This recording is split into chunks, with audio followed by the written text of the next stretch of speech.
My name is Trishna and I live with several chronic health conditions, including multiple sclerosis. And it was really the MS that got me involved in patient advocacy, patient engagement, and really got me thinking about becoming someone who was empowered with their condition to be able to access better healthcare services, information, and to be able to really take control of how my life was going to look like living with a chronic neurological condition.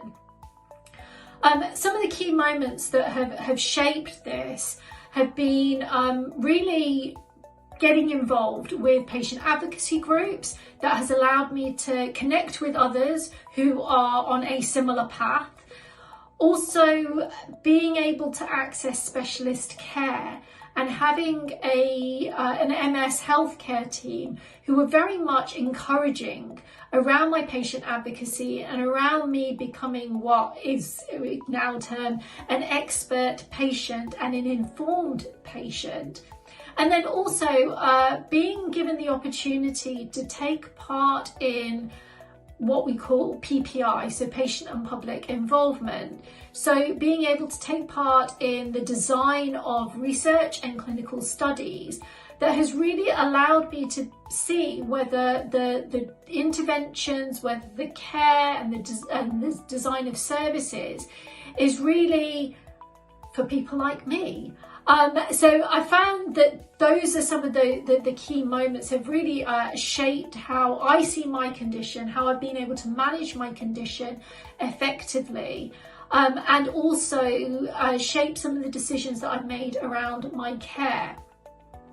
So in terms of clinical trials, I have explored taking part in clinical trials before, but actually I've never actually taken part in a drug intervention trial, for instance.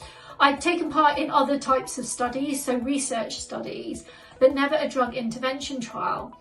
And one of the reasons for this, actually the main reason for this, has been practicalities, and that has been a real driver in terms of me getting involved in the design of clinical trials, because I really want to make sure that everyone who wants to be able to take part in clinical research can, and things like logistics and practicalities and the time it takes, for instance, to travel to a trial site, and even awareness of clinical trials is taken into account when these trials are being designed.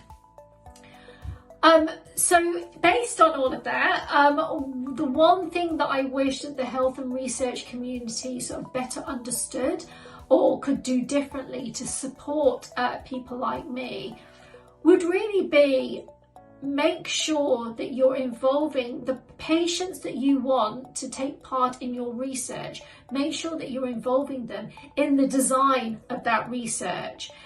Asking them to review a study protocol, that's too late. They should be involved in as far back as setting the research questions. When we're talking about pharmaceutical medicines, we're talking about also getting patients involved in the development of the target value profile, the target product profile. That's how early I'm talking about. And then making sure that you have a diverse and representative voice being heard when this design and development stage is happening. When I think about my health journey and new medicines and new treatments, the one word that comes to mind for me is hope. Actually, for me, there's two words. One's hope and one's innovation, and I think both of them come hand in hand. Without clinical research, I don't feel that there is any hope. I feel like we need clinical research in order to improve our understanding of disease, improve our understanding of medications, improve the number of medications that are out there for people to access, improve the effectiveness of those medications in different populations.